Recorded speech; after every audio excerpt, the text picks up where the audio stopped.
Welcome again to the DPost Sports Chat. I'm Drew Rubenstein here with Todd Murray on Christmas week, Todd, and the WVU women's basketball team gets a few days off after Saturday's win at Duquesne.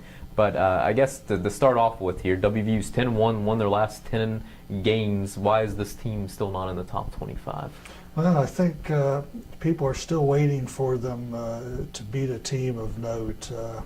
Some of the teams that they beat earlier in the year, I think Mike Carey thought were going to be a little bit better than they have proven to be so far.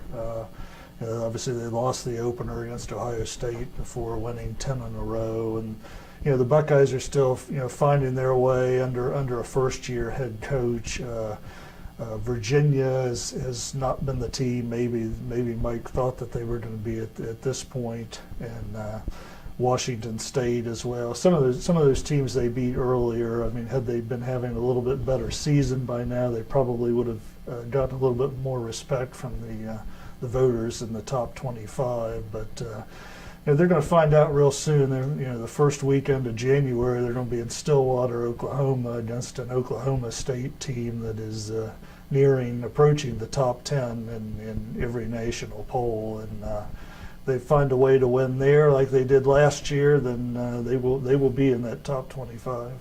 And obviously it matters most come March where they are. But do you get a sense at this point that Mike Carey and the players, do they care that they're still on the outside looking into the top 25? Do they care that they're maybe not getting the respect that maybe some locals think they should be? I don't think at this point, if this were late February, there'd be a lot of concern right now. But I think right now they're just concentrating on getting better and piling up the wins and getting off to a good start in this Big 12. The one thing about Saturday's game against Duquesne that kind of stood out was WVU's ability to win a close game. They hadn't even played a close game for quite a while. What did you take away from Saturday's game? Who stepped up in those crucial moments, and is this a good sign moving forward for them? Well, the fact that it became a close game was not something Mike Carey appreciated. They were up by 26 with a little under 12 minutes to play, and then the roof kind of caved in on them a little bit.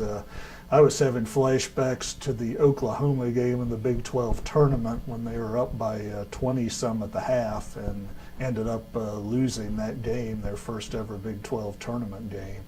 But this year's team a little bit more poised. They also have Asia Bussey inside. They were able to overcome some poor rebounding.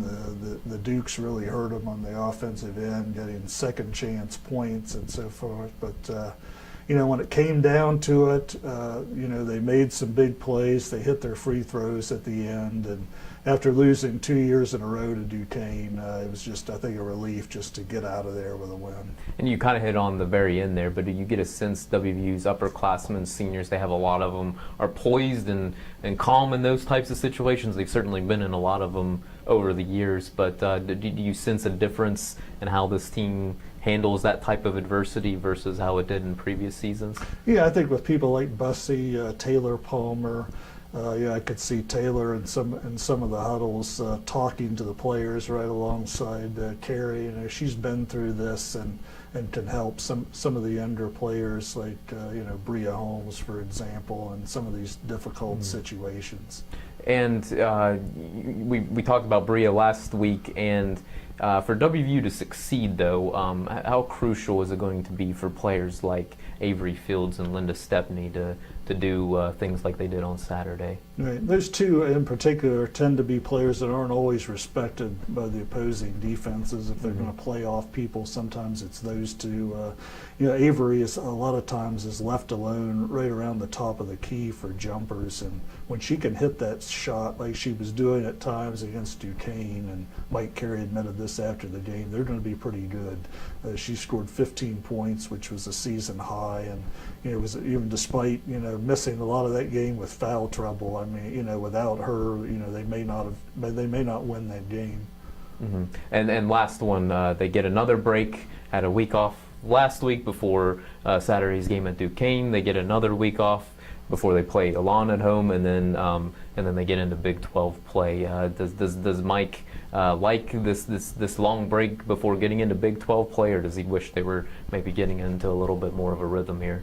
I think he knows they've got some things to work with on particularly the rebounding that he's harped on in recent games, and ball movement on offense. I don't think he's unhappy, to have some practice time here, because they all know that Big 12 play is coming up, and that's where the season really begins. All right, very good. Appreciate your time once Thank again, you. Todd. Please continue to check TheDPost.com for the latest on the Mountaineers. Thanks for watching again.